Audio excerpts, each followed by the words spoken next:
Hello, नमस्कार. श्री स्वामी समर्थ. तर आज आहे शुक्रवार. देवपूजा वगैरे सर्व झाली. कालचंच हळदीचं लेपन आहे उंबरठ्यावरती, तर मी आज काही लेपन केलं नाही. तुम्ही शुक्रवारी पण हळदीचं लेपन करत जा, गुरुवारी पण करत जा. गुरुवारी जर केलं तर शुक्रवारी ते तसंच ठेवायचं, पुसायचं नाही. मी तसंच करते म्हणून मी तुम्हाला सांगितलेलं. तर आता मंगल कलशाचा जो नारळ आहे तर तो खराब झालेला, तर मी आता तो चेंज करणार. तर तो कसा चेंज करायचा किंवा मग केव्हा चेंज करायचा त्याबद्दल मी तुम्हाला आता या व्हिडिओमध्ये माहिती देणार आहे. जर तुम्ही मंगल कलश स्थापन नसेल केलेला कुलदेवीचा, तर तुम्ही नक्की मंगल कलश स्थापन करा. आणि तो कशा प्रकारे करायचा आहे, कलशाची स्थापना कशी करायची आहे त्याबद्दलच आज मी तुम्हाला माहिती देणार आहे.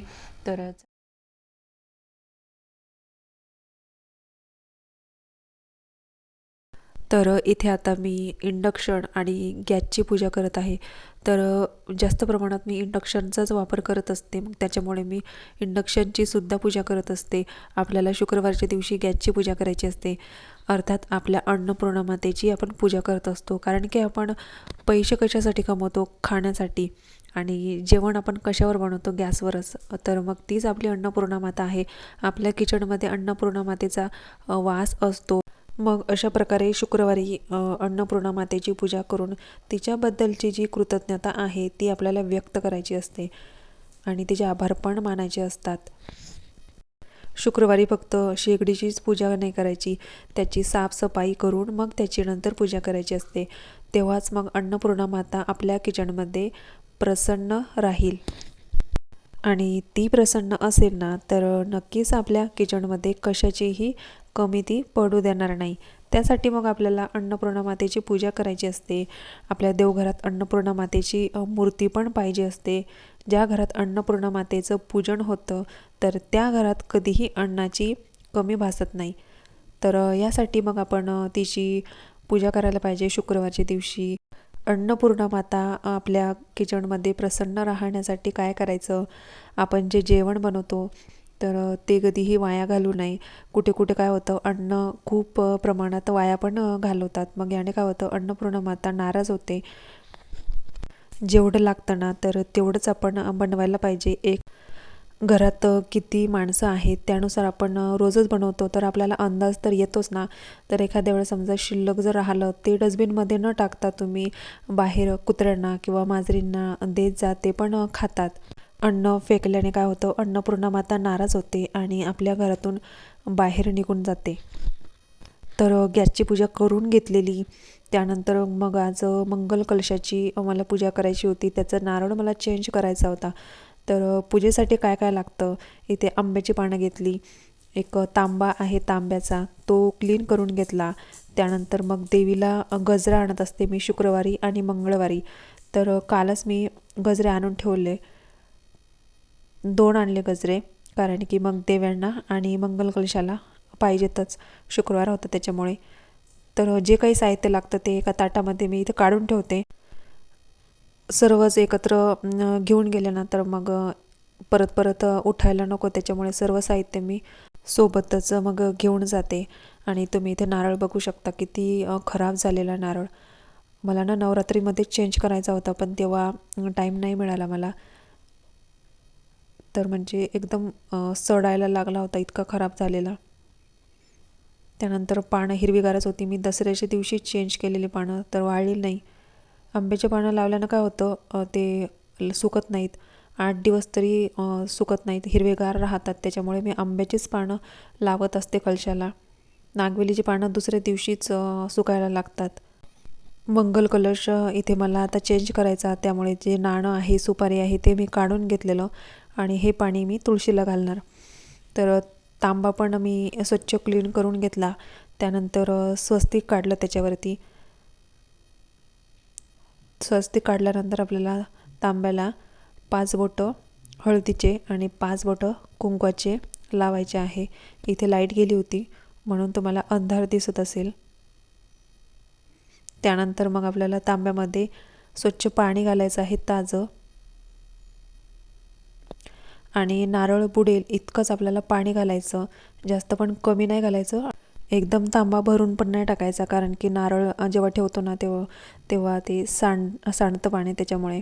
त्याच्यानंतर नाणं आणि सुपारी मी टाकल्यात. त्यानंतर मग हळदी, कुंकू, अक्षदा, तर इथे तुम्ही फूल घाला एक, आणि त्यानंतर मग तुम्ही दुर्वा पण घालू शकता, पण आता दुर्वा नाही भेटला आहे त्याच्यामुळे मी काय घातलं नाही. त्यानंतर मग आता आपल्याला लावायचे आहे पानं. तर तुम्ही बघू शकता म्हणजे नवीन पानं आलेली आंब्याला, आणि कलर बघू शकता तुम्ही किती म्हणजे हिरवागार आहे. मी नेहमी आंब्याचीच पानं लावते कलशाला. तर आंब्याची पानं आपल्याला 5 लावायची किंवा मग 7 लावायची, तर मी इथे 7 लावली आज. तर आज मी मंगल कलशाचं नारळ बदलणार होते. तर तुम्हाला जर मंगल कलशाची स्थापना करायची असेल ना, तर तुम्ही याच पद्धतीने करू शकता. मंगल कलशाची स्थापना करण्यासाठी आपल्याला एक तांब्या लागतो तांब्याचा, त्यानंतर एक नाणं, एक नारळ आणि एक पैसा लागतो. बस एवढंच लागतं. आणि कलशाला लावायला नागवेलीची किंवा मग आंब्याची पानं. त्यानंतर मग इथे आता मी नारळ ठेवला त्याच्यावरती. नारळाला आपल्या शेंडी पाहिजेतच.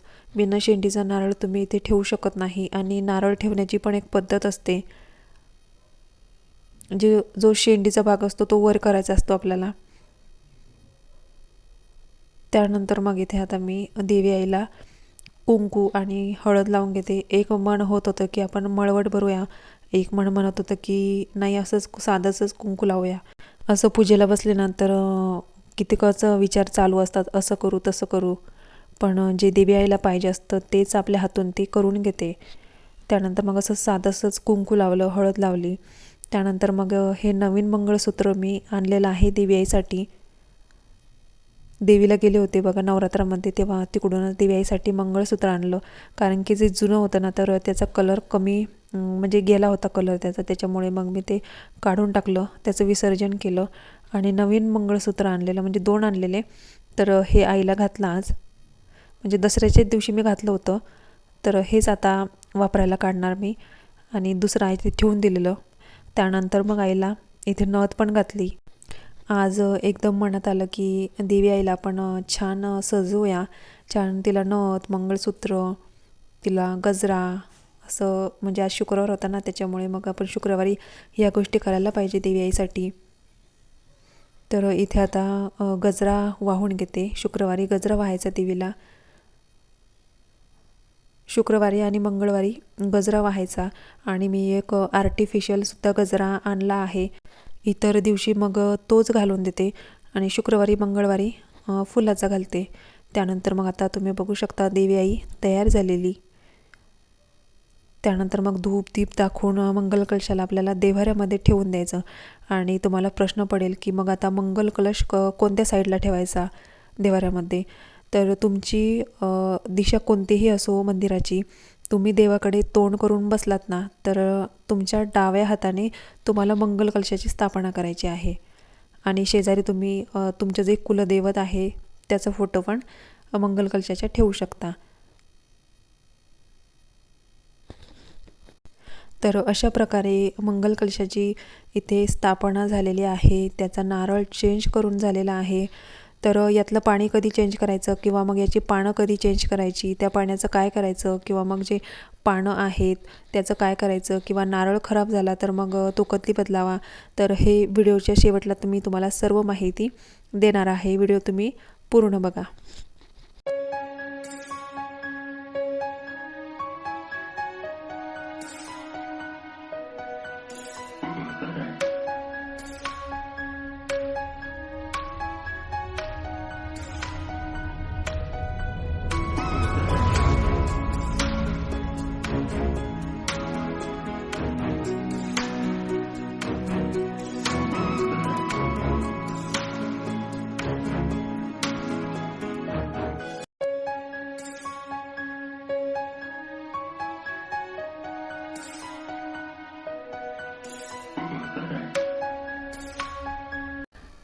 तर मंगल कलशाबद्दल मला जी काही माहिती होती मी तुम्हाला सांगितलेली आहे. मंगल कलशाची स्थापना कधी करायची आहे तर याबद्दल मी तुम्हाला माहिती दिली. पण आता त्यातलं पाणी कधी आपल्याला चेंज करायचं, मंगल कलशाचे खालचे जे तांदूळ असतात किंवा मग त्याची पानं असतात तर ते कधी आपल्याला चेंज करायचे, तर त्याबद्दल आता थोडीफार माहिती तुम्हाला देते. तर मंगल कलशाच्या खालचे जे तांदूळ आहेत तुम्ही पौर्णिमेला बदलू शकता. कारण की पौर्णिमा हा दिवस खूप चांगला असतो। तर ह्या दिवशी तुम्ही तुमच्या देवघरात ज्या कवड्या आहेत, कासव आहे, मंगल कलशाच्या खालचे जे तांदूळ आहेत, हे तांदूळ आपल्याला पौर्णिमेलाच बदलायचे असतात किंवा मग पौर्णिमेला एखाद्या वेळेस शक्य नाही झालं तर तुम्ही एखाद्या शुक्रवारी किंवा मग मंगळवारी ते चेंज करू शकता। तर त्यानंतर मग मंगल कलशाचे जे पानं आहेत तर ते आपल्याला शुक्रवारी किंवा मंगळवारी या दिवशी तुम्ही ते बदलू शकता। तुम्ही नागवेलीची पानं सुद्धा लावू शकता किंवा मग तुम्ही आंब्याची पानं पण लावू शकता। आंब्याची पानं देवपूजेमध्ये चालतात म्हणून मी तेच लावत असते, कारण की नागवेलीची पानं हे 2 दिवसात खराब होतात, त्याच्यामुळे मी आंब्याचीच लावते। तर मंगल कलशाचं जे पाणी आहे ते कधी चेंज करायचं, तुम्ही रोज पण मंगल कलशाचं पाणी चेंज करू शकता किंवा मग तुम्ही एखाद्या मंगळवारी किंवा मग शुक्रवारी करू शकता। तर मग चेंज करते वेळी जे पाणी आहे मंगल कलशाचं ते आपल्या संपूर्ण घरामध्ये थोडं थोडं शिंपडायचं, कारण की कुलदेवीचा वास हा आपल्या घरामध्ये राहायला पाहिजे किंवा मग काही वास्तुदोष असतील ते निघून जायला मदत होते। तर याच्यासाठी थोडं थोडं शिंपडायचं पाणी घरामध्ये किंवा मग जे पाणी आहे मंगल कलशातलं त्यातलं थोडं तीर्थ आपण प्राशन पण करायचं आणि उरलं ते तुळशीला टाकून द्यायचं आणि थोडंफार आपल्या घरामध्ये शिंपडायचं। तर मंगल कलशाचा नारळ आपल्याला कधी चेंज करायचा, जोपर्यंत नारळाला कोंब येत नाही, जोपर्यंत नारळ खराब होणार नाही किंवा मग तडा जाणार नाही तोपर्यंत नारळ चेंज नाही करायचा। ज्या दिवशी तो आपोआप खराब होईल त्या दिवशीच आपण तो चेंज करायचा। चेंज केल्यानंतर मंगल कलशाचा नारळ वाहत्या पाण्यामध्ये सोडून द्यायचा किंवा मग त्याला कोंब जर आला असेल तर तुम्ही एखादं छानसं झाड पण लावू शकता। तर अशा प्रकारे कुलदेवीचा मंगल कलश आपल्या देवघरामध्ये स्थापन करायचा। तो चेंज करताना काय करायचं किंवा मग नारळ खराब झाला तर काय करायचं त्याबद्दल मला असलेली माहिती मी तुम्हाला सांगितलेली आहे। तर मंगल कलश हा देवाऱ्यामध्ये का स्थापन करावा, मंगल कलश हा आपल्या कुलदेवीचा कलश असतो, तिचा वास आपल्या घरामध्ये राहावा, तिचा आशीर्वाद आपल्यावरती राहावा म्हणून मंगल कलश आपल्या देवाऱ्यामध्ये स्थापन करायचा असतो। आपल्या कुलदेवीचा वास आपल्या घरामध्ये राहावा, आशीर्वाद राहावा याच्यासाठी। मला जर तुमची कुलदेवता माहिती नसेल तिच्या नावाचा सुद्धा तुम्ही मंगल कलश स्थापन करू शकता, त्याची पूजा करू शकता। एखाद्या वेळेस होतं की आपली कुलदेवी जी आहे ती आपल्याला माहिती नसते, तर आपण कोणतीही कुलदेवी असो तिच्या नावाचा मंगल कलश आपण स्थापन करू शकतो आणि त्याची रोज पूजा वगैरे करू शकतो। त्यानंतर मग शुक्रवारी मंगळवारी दिव्याला गजरा आणत जा, छान तिला मळवट वगैरे भरत जा, तिची सेवा करत जा। खूप छान म्हणजे अनुभव येतात याने छान, तिची कृपा आपल्यावरती राहते, तिचा वास आपल्या घरामध्ये राहतो। तर कुलदेवी आहे मध्ये किंवा मग जे पाणी आहे मंगल कलशातलं त्यातलं थोडं तीर्थ आपण प्राशन पण करायचं आणि उरलं ते तुळशीला टाकून द्यायचं आणि थोडंफार आपल्या घरामध्ये शिंपडायचं। तर मंगल कलशाचा नारळ आपल्याला कधी चेंज करायचा, जोपर्यंत नारळाला कोंब येत नाही, जोपर्यंत नारळ खराब होणार नाही किंवा मग तडा जाणार नाही तोपर्यंत नारळ चेंज नाही करायचा। ज्या दिवशी तो आपोआप खराब होईल त्या दिवशीच आपण तो चेंज करायचा। चेंज केल्यानंतर मंगल कलशाचा नारळ वाहत्या पाण्यामध्ये सोडून द्यायचा किंवा मग त्याला कोंब जर आला असेल तर तुम्ही एखादं छानसं झाड पण लावू शकता। तर अशा प्रकारे कुलदेवीचा मंगल कलश आपल्या देवघरामध्ये स्थापन करायचा। तो चेंज करताना काय करायचं किंवा मग नारळ खराब झाला तर काय करायचं त्याबद्दल मला असलेली माहिती मी तुम्हाला सांगितलेली आहे।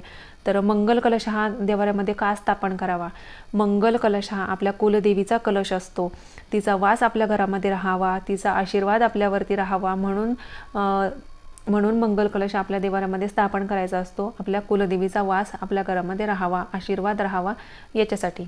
मला जर तुमची कुलदेवता माहिती नसेल तिच्या नावाचा सुद्धा तुम्ही मंगल कलश स्थापन करू शकता, त्याची पूजा करू शकता। एखाद्या वेळेस होतं की आपली कुलदेवी जी आहे ती आपल्याला माहिती नसते, तर आपण कोणतीही कुलदेवी असो तिच्या नावाचा मंगल कलश आपण स्थापन करू शकतो आणि त्याची रोज पूजा वगैरे करू शकतो। त्यानंतर मग शुक्रवारी मंगळवारी दिव्याला गजरा आणत जा, छान तिला मळवट वगैरे भरत जा, तिची सेवा करत जा।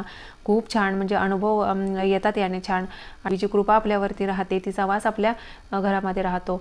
तर कुलदेवी आहे मध्ये किंवा मग जे पाणी आहे मंगल कलशातलं त्यातलं थोडं तीर्थ आपण प्राशन पण करायचं आणि उरलं ते तुळशीला टाकून द्यायचं आणि थोडंफार आपल्या घरामध्ये शिंपडायचं। तर मंगल कलशाचा नारळ आपल्याला कधी चेंज करायचा, जोपर्यंत नारळाला कोंब येत नाही, जोपर्यंत नारळ खराब होणार नाही किंवा मग तडा जाणार नाही तोपर्यंत नारळ चेंज नाही करायचा। ज्या दिवशी तो आपोआप खराब होईल त्या दिवशीच आपण तो चेंज करायचा। चेंज केल्यानंतर मंगल कलशाचा नारळ वाहत्या पाण्यामध्ये सोडून द्यायचा किंवा मग त्याला कोंब जर आला असेल तर तुम्ही एखादं छानसं झाड पण लावू शकता। तर अशा प्रकारे कुलदेवीचा मंगल कलश आपल्या देवघरामध्ये स्थापन करायचा। तो चेंज करताना काय करायचं किंवा मग नारळ खराब झाला तर काय करायचं त्याबद्दल मला असलेली माहिती मी तुम्हाला सांगितलेली आहे। तर मंगल कलश हा देवाऱ्यामध्ये का स्थापन करावा, मंगल कलश हा आपल्या कुलदेवीचा कलश असतो, तिचा वास आपल्या घरामध्ये राहावा, तिचा आशीर्वाद आपल्यावरती राहावा म्हणून मंगल कलश आपल्या देवाऱ्यामध्ये स्थापन करायचा असतो. आपल्या कुलदेवीचा वास आपल्या घरामध्ये राहावा, आशीर्वाद राहावा याच्यासाठी. मला जर तुमची कुलदेवता माहिती नसेल, तिच्या नावाचा सुद्धा तुम्ही मंगल कलश स्थापन करू शकता, त्याची पूजा करू शकता. एखाद्या वेळेस होतं की आपली कुलदेवी जी आहे ती आपल्याला माहिती नसते, तर आपण कोणतीही कुलदेवी असो तिच्या नावाचा मंगल कलश आपण स्थापन करू शकतो आणि त्याची रोज पूजा वगैरे करू शकतो. त्यानंतर मग शुक्रवारी मंगळवारी दिव्याला गजरा आणत जा, छान तिला मळवट वगैरे भरत जा, तिची सेवा करत जा. खूप छान म्हणजे अनुभव येतात याने छान. आणि जी कृपा आपल्यावरती राहते, तिचा वास आपल्या घरामध्ये राहतो. कुलदेवी आहे ती आपल्या कुळाची कुलदैवत असते, तिची सेवा आपल्या हातातून झालीच पाहिजे. त्यासाठी आपण मंगल कलशाची स्थापना करा, तिची सेवा करत जा. सेवेमध्ये काय करायचं, तुम्ही दुर्गा सप्तशतीचा एक पाठ करू शकता किंवा मग तुम्ही नित्यसेवासुद्धा करू शकता. तर त्यानंतर मग ओम ऐं ह्रीं क्लीं चामुंडाय विचे हा आपल्या कुलदेवीचा मंत्र आहे. तुम्ही एक माळ रोजची घेत जा, तिचं नामस्मरण करत जा. खूप छान तुम्हाला फरक पडेल आणि तिचा आशीर्वाद तुमच्यावरती राहील. नंतर मग तुम्ही सर्व मंगल्य मांगल्ये शिवे सर्वादि साधिके शरण्ये त्र्यंबके गौरी नारायणी नमस्तुते ह्या मंत्राचा सुद्धा जप करू शकता. हा मंत्र सर्व देव्यांना चालतो, तर तुम्ही या मंत्राचं नक्की पठण करत जा किंवा मग एक माळ घेत जा. तुम्ही दिवसातून 11 वेळा म्हटला ना तरी चालते. तर एवढीच माहिती होती मला तुमच्यापर्यंत पोचवायची होती. तर मला काही असलेली माहिती मी नक्कीच तुम्हाला सांगत असते आणि माझं काही यामध्ये चुकलं असेल किंवा मग अजून काय करायला पाहिजे होतं मी यामध्ये, तर तेही तुम्ही नक्की मला सांगू शकता. तर आजचा ब्लॉग कसा वाटला, आवडला असेल तर लाईक, शेअर, कमेंट आणि चॅनलला नक्की सबस्क्राईब करा. तर चला भेटूया पुन्हा अशाच एका नवीन ब्लॉगमध्ये. तोपर्यंत सर्वांना बाय आणि सर्वांना श्री स्वामी समर्थ.